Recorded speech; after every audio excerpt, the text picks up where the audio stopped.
माँ जी जल्दी चलिए, देखिए आपके घर के बाहर एम्बुलेंस आई है। गायत्री भागती हुई दरवाजे पर आती है। तभी उसकी बहू चांदनी को एम्बुलेंस से बाहर लाया जाता है। हे भगवान, ये मेरी बहू को क्या हो गया? एक्सीडेंट हो गया माँ जी। अरे लेकिन ये कैसा एक्सीडेंट है? चोट तो कहीं नजर नहीं आ रही। अरे माँ जी, दिमाग में अंदरूनी चोट लगी है और ये अपनी याददाश्त खो बैठी है। हैं? मेरी बहू याददाश्त खो बैठी है, अब क्या होगा? अब फिक्र मत करिए, बस इनका अच्छे तरीके से ख्याल रखिए। मैंने दवाइयाँ दे दी हैं, अब मैं चलता हूँ। अगले दिन अब तेरी तबीयत कैसी है बहू? बहू? किसकी बहू? हम भैरवगढ़ की ठाकुर विक्रम सिंह की बेटी रूपवती हैं। हम एक राजकुमारी हैं और तुम हमारी दासी हो बुढ़िया। अरे बेटा विशाल, बहू कैसी बहकी बातें कर रही है। अरे कुछ मत पूछो माँ, रात को मुझसे अपने पैर दबा रही थी। सर पर चोट लगने की वजह से इसका दिमाग पूरी तरह खराब हो गया है और ये अपने आप को राजकुमारी समझ रही है। तभी वहां चांदनी आ जाती है। तुम दोनों यहाँ क्या खुसुर फुसुर कर रहे हो? कहीं तुम दोनों मिलकर हमारे खिलाफ कोई षड्यंत्र तो नहीं रच रहे हो? हम तुम्हारा सर तलवार से उड़वा देंगे, समझे? अरे नहीं नहीं राजकुमारी जी, हम तो आपके सेवक हैं। भला हमारी इतनी हिम्मत? कहिए, आपने यहाँ हॉल में आने का कष्ट कैसे किया? हमें बहुत भूख लगी है। ए दासी, जल्दी से हमारे लिए भोजन का प्रबंध करो।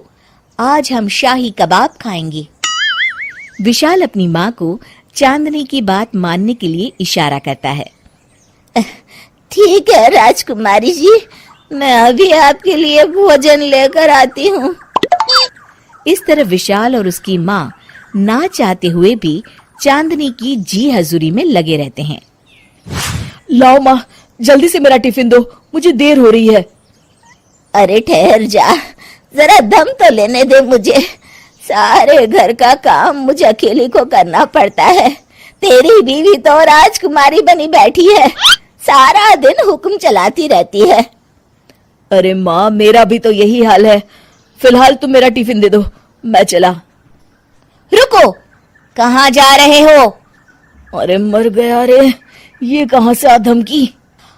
आज हमारा जुहू चौपाटी घूमने का मूड है और हमें अपने लिए नई साड़ियाँ भी खरीदनी है। चलो जल्दी से अपना वाहन निकालो और हमें ले चलो। अरे अब तो मैं गया काम से। अगर आज मैं वक्त पे ऑफिस नहीं पहुंचा तो मेरा बॉस मुझे नौकरी से निकाल देगा। मरता क्या न करता। आखिरकार विशाल चांदनी को घुमाने ले जाता है और चांदनी अपने लिए ढेर सारी शॉपिंग भी करती है। ए दासी, टीवी पर कपिल शर्मा के आने का समय हो गया है, जल्दी से टीवी शुरू करो। अरे वाह, कपिल शर्मा तुझे याद है, बाकी कुछ याद नहीं। बहू तू तो बड़ी चालू लगती है, अपने फायदे की हर चीज तुझे याद रहती है। मैं तो तेरी इस अजीब बीमारी से परेशान हो गई हूँ। अगले दिन, अरे डॉक्टर साहब, आप इतने दिन से मेरी बहू का इलाज कर रहे हैं, लेकिन उसकी बीमारी तो सुधरने के बजाय और बढ़ती जा रही है। अरे माँ जी, ये दिमागी बीमारी है। बेचारी की याददाश्त चली गई है, वापस आने में थोड़ा वक्त तो लगेगा ही ना। गायत्री डॉक्टर से बात कर ही रही होती है कि तभी उसकी पुरानी सहेली शीला वहां आ जाती है। शीला को देख अचानक डॉक्टर घबरा जाते हैं। अच्छा माँ जी, मुझे एक मरीज को अर्जेंट देखने जाना है, मैं चलता हूँ। ये कौन था? अरे अब क्या बताऊं शीला, एक एक्सीडेंट भी मेरी बहू की याददाश्त चली गई है।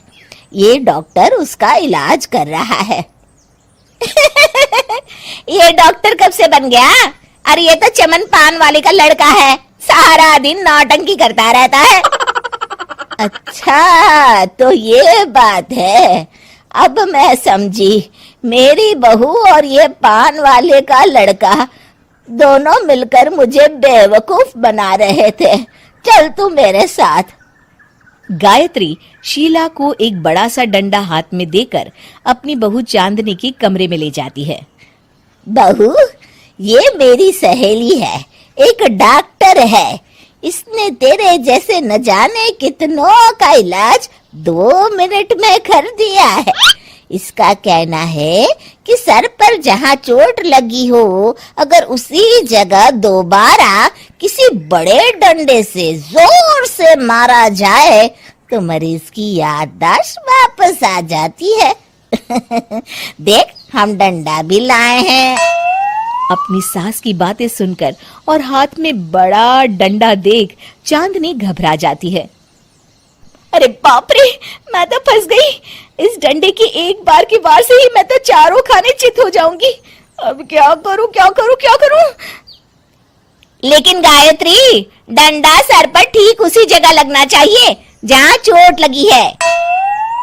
अरे तू चिंता मत कर, 2-4 बार मारूंगी तो एक बार तो सही जगह लग ही जाएगा ना। चल बहू, तैयार हो जा। अरे नहीं नहीं माँ जी, मुझे मत मारिए। दरअसल घर के काम करने से बचने के लिए मैंने ये सब नाटक किया था। मुझे माफ कर दीजिए, मैं कान पकड़ती हूँ। दोबारा ऐसी गलती कभी नहीं करूंगी।